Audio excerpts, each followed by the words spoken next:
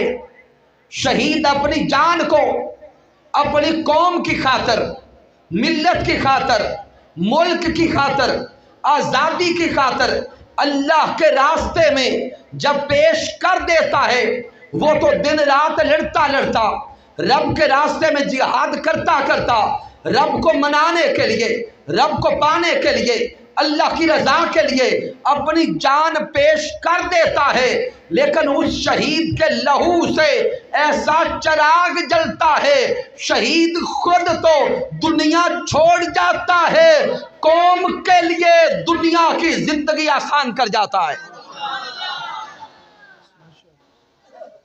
خود تو وہ ظاہراً اس دنیا کو چھوڑ کر عالم برزخ میں گیا، قبر میں پہنچا، وہ تو اس دنیا کو چھوڑ کر رب کائنات کے در پہ پہنچا، اس کا اس دنیا فانی کو چھوڑ کے رب کی بارگاہ میں جانا تھا، قوم کی ایسی مدد کر گیا، ایک تو اس کے خون سے شمع جل گئی، پیچھے قوم کو حیات اور زندگی نصیب ہو گئی، پھر یہ زندگی صرف ایک جہت کی نہیں، اس نے شہادت کی سیڑھی پہ قدم رکھا، اس کے پیچھے قوم کے لیے، ملت کے لیے، وطن کے لیے، اسلام کے لیے، شریعت کے لیے، ذات مصطفیٰ کے لیے، چہرہ والضحیٰ کے لیے، اللہ کے دیدار کے لیے درجنوں نہیں سینکڑوں عشاق اپنی گردنیں پیش کرنے کے لیے تیار ہو گئے۔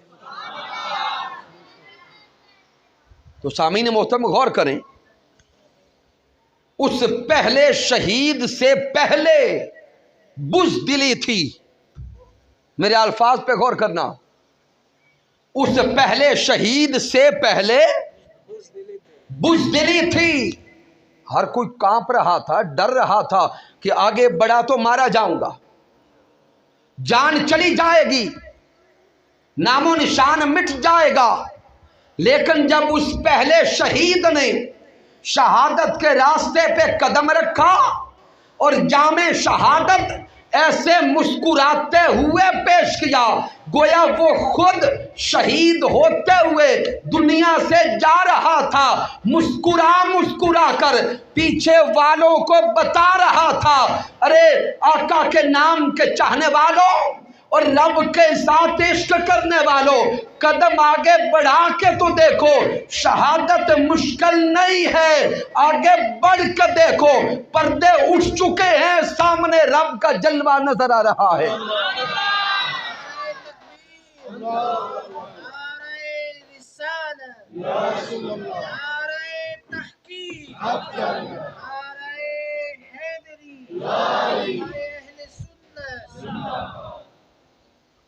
تو شہید اللہ کے راستے میں اپنی جان پیش کر کے کئی جہاد سے اپنی قوم کو زندہ کر جاتا ہے۔ ایک جہاد تو یہ کہ وہ شہید جب اللہ کے راستے میں لڑ رہا ہوتا ہے تو دشمنان اسلام، دشمنان مصطفیٰ اور دشمنان خدا کو وہ واصل جہنم کر رہا ہوتا ہے۔ ایک جہاد تو یہ کہ وہ دشمنان کو جہنم پہنچاتا ہے، پیچھے والوں کا جینا آسان کر جاتا ہے۔ دوسری جہاد یہ کہ اس سے پہلے اگر کوئی اللہ کے راستے میں لڑنے کی جرت نہیں کر رہا تھا، جب اس نے قدم آگے بڑھایا، اب سینکڑوں کو نہیں ہزاروں کو جرت مل گئی، دلیری مل گئی، راستہ مل گیا، اور ایسا راستہ نصیب ہوا کہ اب قیامت تک کے لیے اللہ کے نام پہ جان لٹانے والے حاضر ہو گئے۔ اور اب تک میں نے جو استعارہ دیا کہ وہ پہلا شہید، تاریخ اسلام کا مطالعہ کرے، اللہ کے راستے میں انبیاء کرام بھی شہید ہیں، پھر آقا علیہ الصلوۃ والسلام کی نبوت کے اعلان کے بعد دیکھیں سینکڑوں صحابہ کرام شہید ہیں، ہر شہید عزت والا، ہر شہید عظمت والا، ہر شہید رب کی بارگاہ میں بزرگی والا ہے، لیکن ادھر مارکائے کرب و بلا کو دیکھیں، میدان کرب و بلا میں جو مقام شہادت امام حسین کو حاصل ہے، تاریخ اسلام میں وہ مقام کسی اور شہید کو نصیب نہیں ہو سکا۔ اب یہ پورا ایک الگ چیپٹر ہے، الگ باب ہے کہ شہادت امام حسین علی مقام کو یہ دوام کیوں نصیب ہوا ہے، لیکن ایک جملہ صرف دے رہا ہوں کہ باقی سب شہداء کی شہادتیں ان کی اپنی شہادتیں ہیں۔ شہادت حضرت امیر حمزہ کو دیکھیں، جن کو لقب سید الشہداء کا دیا گیا، بڑی اعلیٰ شہادت۔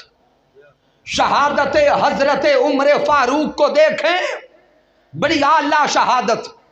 شہادت حضرت عثمان ذو النورین کو دیکھیں، بڑی اعلیٰ شہادت۔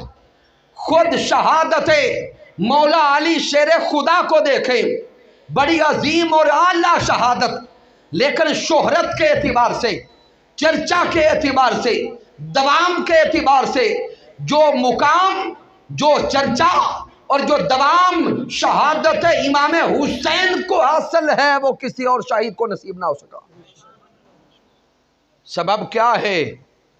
بس ایک علمی نکتہ اور جملہ دے رہا ہوں۔ سبب یہ ہے کہ شہادت امام حسین علی مقام یہ صرف شہادت مصطفیٰ نہیں تھی۔ شہادت امام حسین صرف شہادت مصطفیٰ نہیں تھی، ارے یہ شہادت امام حسین کی صورت میں شہادت محمد مصطفیٰ تھی۔ اللہ رب العزت نے شہادت مصطفیٰ صلی اللہ علیہ وآلہ وسلم کا باب مکمل کرنے کے لیے آپ کے شہزادے امام حسین کا انتخاب کیا۔ سیرت مصطفیٰ صلی اللہ علیہ وآلہ وسلم میں شہادت رکھنے کے لیے اللہ نے شہادت امام حسین کا انتخاب کیا۔ سبب یہ تھا کہ کفار بدبختوں کے حملے سے حضرت محمد مصطفیٰ صلی اللہ علیہ وآلہ وسلم نے شہید ہونا نہیں تھا۔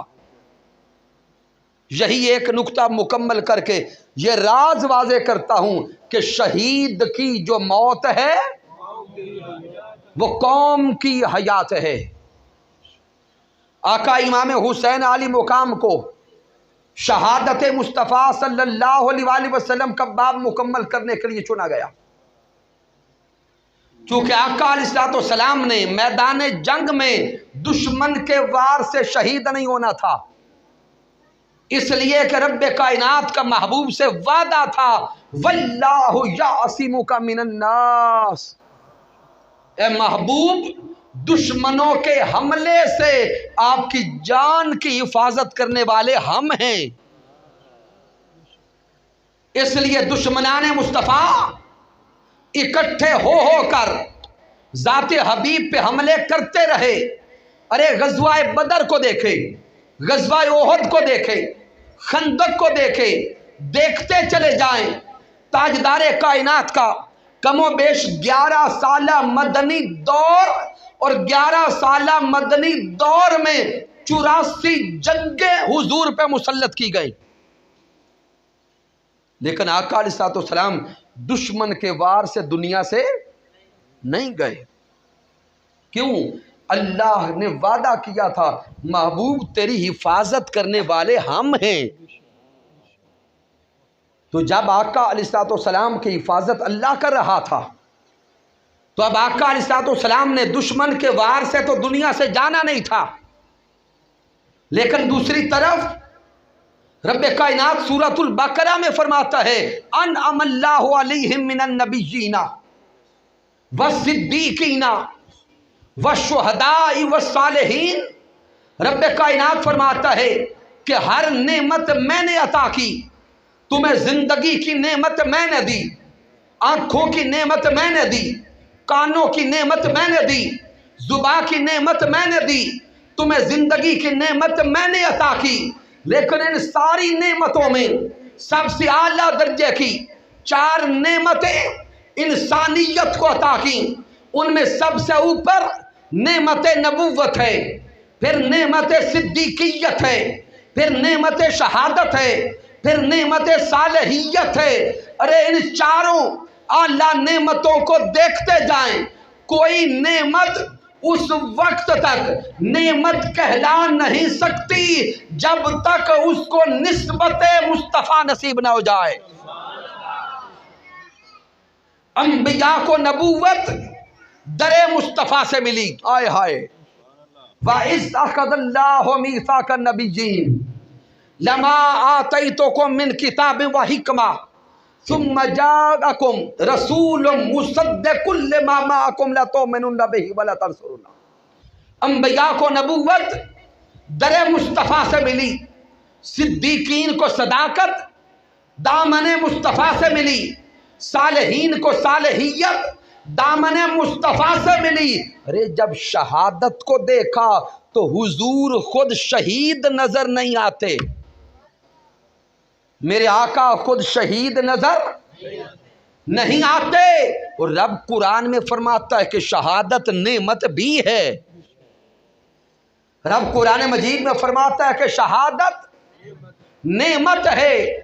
ادھر حضور کی زندگی اقدس کو دیکھا تو حضور شہید نظر نہیں آتے، اور ادھر اللہ کا خود عطا کردہ اصول ہے کہ کوئی نعمت اس وقت تک نعمت کہلا نہیں سکتی جب تک اس کا تعلق دامن مصطفیٰ سے نہ ہو۔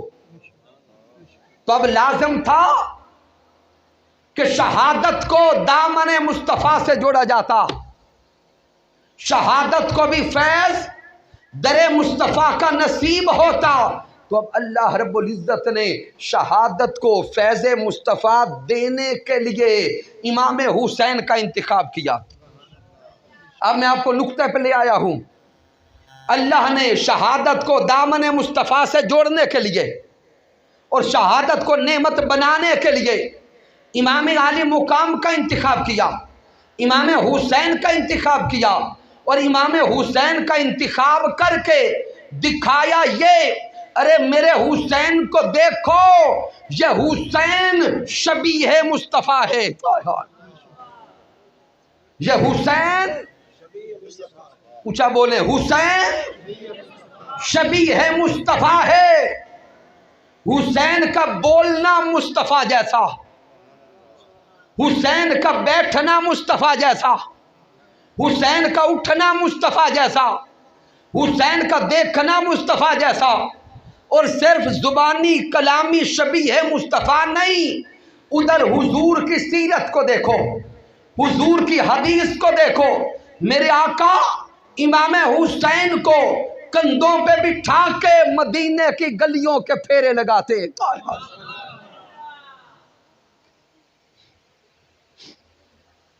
عالم تصورات میں مدینہ المنورہ کی گلیوں میں پہنچو، تاجدار کائنات امام الانبیاء اپنے کندھوں پہ امام حسین کو بٹھاتے، اور دوسری حدیث میں ایک کندھے پہ امام حسن، دوسرے کندھے پہ امام حسین، دونوں کو بٹھا کے میرے حضور مدینہ کی گلیوں کے پھیرے لگاتے۔ صحابہ نے شہزادوں کو حضور کے کندھوں پہ دیکھا تو صحابہ مسکرا کے عرض کرتے ہیں، واہ شہزادوں کیسی سواری ملی ہے، واہ حسن و حسین کیسی سواری ملی ہے۔ حضور مسکرا کے فرماتے ہیں، ارے میرے صحابہ سواری کو دیکھتے ہو، سواروں کو نہیں دیکھتے؟ مجھے ایسا کیوں نہیں کہتے کہ سونے آقا آپ کو کتنے سونے سوار ملے ہیں؟ ارے یہ وہ امام حسین اور امام حسن مجتبی جن کی ولادت ہوئی تو شہزادوں کے کانوں میں آذان میرے مصطفیٰ نے دی. یہ وہ شہزادے حسنین کریمین جن کو گھنٹی خود محمد مصطفیٰ نے دی، جن کے نام خود حضرت محمد مصطفیٰ نے رکھے اور جن کے عقیقے بھی خود محمد مصطفیٰ نے کیے.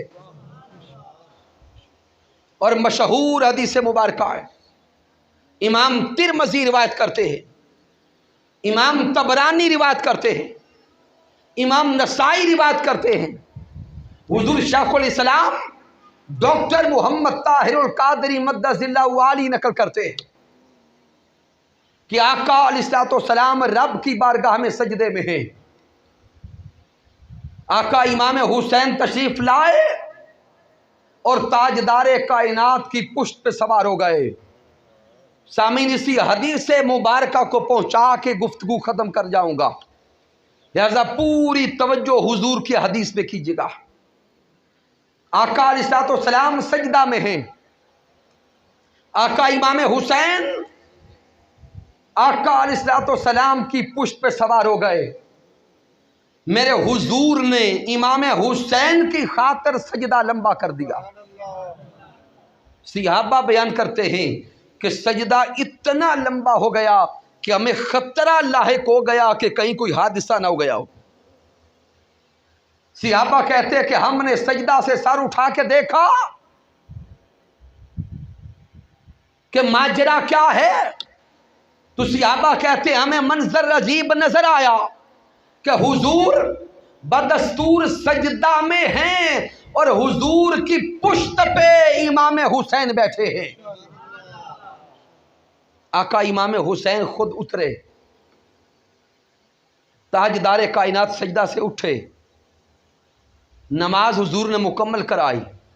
ادھر نماز مکمل ہوئی، صحابہ حضور کے قریب گئے اور حضور سے سوال کرتے ہیں، سوہنے آقا کیا حسین آپ کو اتنا پیارا ہے؟ آئے ہائے عاشقوں غور کرنا. صحابہ عرض کرتے ہیں، سوہنے آقا کیا یہ حسین آپ کو اتنا پیارا ہے کہ حسین کی خاطر رب کی نماز لمبی کر دی؟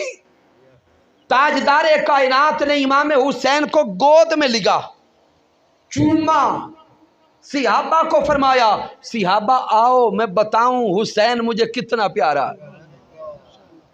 صحابہ متوجہ ہوئے تو میرے آقا فرماتے صحابہ کرام دیکھو اور سن لو، حسین و منی وَأَنَا مِنَ الْحُسَيْن. آقا فرماتے ہیں یہ حسین مجھ سے ہے اور میں حسین سے ہوں. من احب الحسین فقد احبنی، من احبنی فقد احب اللہ، من احب اللہ ادخلہ الجنہ ومن ابغض الحسین فقد ابغضنی، من ابغضنی فقد ابغض اللہ، من ابغض اللہ ادخلہ النار. میرے حضور فرماتے ہیں کہ یہ پیارا حسین مجھے اتنا عزیز ہے کہ جس نے میرے حسین سے محبت کی اس نے مجھ محمد مصطفیٰ سے محبت کی،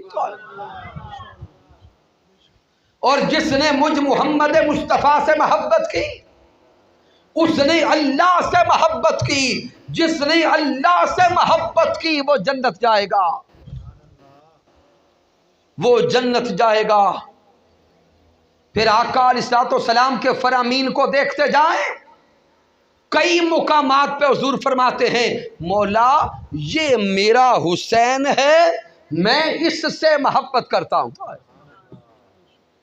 یہ میرا حسین ہے میں اس سے محبت کرتا ہوں، اور مولا تیری بارگاہ میں التجا کرتا ہوں جو حسین سے محبت کرے تو اس سے محبت کر.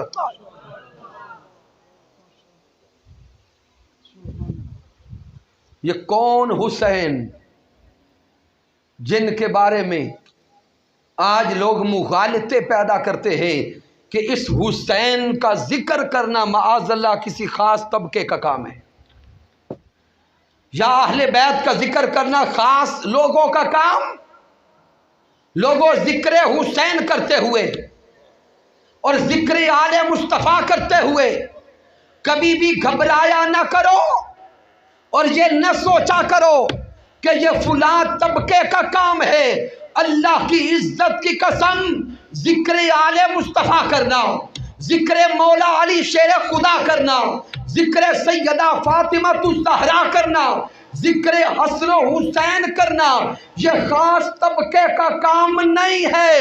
اپنے اسلاف کو دیکھو، بزرگوں کو دیکھو، محدثین کو دیکھو، فقہا کو دیکھو، صوفیاء کو دیکھو، یہی رنگ نظر آئے گا۔ ذکر حسن و حسین کرنا کسی اور کا کام نہیں ہے، ذکر حسین کرنا ہر مومن کا کام ہے، اور یہ ایمان کی علامت ہے۔ اسی لیے ہمارے بزرگ، ہمارے صوفی اہل سنت کے درویش کہہ گئے شاہ است حسین، بادشاہ است حسین۔ سامعین محترم، تاریخ ذکر حسین میں آخری جملے دے رہا ہوں، تاریخ ذکر حسین میں اس جیسی ربائی اس سے نہ پہلے کوئی دے چکا تھا نہ بعد میں کوئی دے چکا ہے۔ کیوں؟ حضرت خواجہ اجمیر اپنا عقیدہ دے گئے کہ ہمارا عقیدہ کیا ہے؟ لوگو تم اللہ جانے حسین کو کیا سمجھتے ہو، ہم سے پوچھو ہم حسین کو کیا سمجھتے ہیں۔ ہمارا عقیدہ ہے کہ شاہ است حسین، شاہ بھی حسین ہے۔ خواجہ اجمیر کا امام حسین کو شاہ کہہ کے دل نہیں بھرا، آگے بولے بادشاہ است حسین۔ پھر ذہن میں خیال آیا کہ بادشاہ تو دنیا دار بھی کہلاتے ہیں، تو اس سے آگے چلے، پہلے آقا حسین کو شاہ کہا، پھر امام حسین کو بادشاہ کہا، اس سے آگے بڑھے تو بول کے کہتے ہیں ارے میرے حسین کو نہ صرف شاہ سمجھنا، نہ صرف بادشاہ سمجھنا، مجھ سے پوچھو تو سارا دین بھی حسین ہے، دین است حسین۔ پھر کہتے نہیں صرف دین نہیں، کربلا کو دیکھو، اس دین کی پناہ بھی حسین ہے، اس دین کی پناہ بھی حسین۔ اور آگے نظریہ دے رہے ہیں کہ یہ حسین دین کیسے بن گیا اور دین کی پناہ کیسے بن گیا۔ فرماتے دیکھو سرداد نداد دست در دست یزید، سرداد نداد دست در دست یزید، حقا کے بنا الہ الہ است حسین۔ اب آخری جملے توجہ سے سن لیں، یزید کا تقاضا کیا تھا؟ بیعت یا سر، یہی تھا تقاضا یزید کا، بیعت یا سر، یہی تھا تقاضا یزید کا۔ ارے اس در سے تو کوئی سوالی خالی نہ گیا، توجہ کرنا، بیعت یا سر یہی تھا تقاضا یزید کا۔ ارے اس در سے تو کوئی سوالی بھی خالی نہ گیا، بیعت نہ کی سر دے دیا اسے، اس در سے تو یزید بھی خالی نہ گیا۔ اب سوچنا، ہاتھ دینا مشکل تھا یا سر دینا؟ سامنے ظاہراً دیکھیں، ہاتھ کٹ بھی جائے تو سر سلامت رہتا ہے، سر سلامت رہتا ہے، لیکن صدقے جائیں استقامت حسین پر، صدقے جائیں شہادت حسین پر، آپ کو علم تھا اگر میں یزید کے ہاتھ میں ہاتھ دوں تو یہ صرف میرا ہاتھ نہیں ہوگا، پھر قیامت تک بزدلی چھا جائے گی، ظلم چھا جائے گا، باطل چھا جائے گا، بربریت چھا جائے گی، یزیدیت چھا جائے گی۔ حسین آگے بڑھے، قوم کو زندہ کر دیا، آگے بڑھے شریعت کو زندہ کر دیا، آگے بڑھے ملت کو زندہ کر دیا، آگے بڑھے دین کو زندہ کر دیا، اور ایسا زندہ کیا بتا گئے شہید کی جو موت ہے وہ قوم کی حیات ہے۔ رب کائنات ہمیں امام حسین علی مقام کی سیرت پہ چلنے کی توفیق عطا فرمائے۔ وما علینا الا البلاغ المبین۔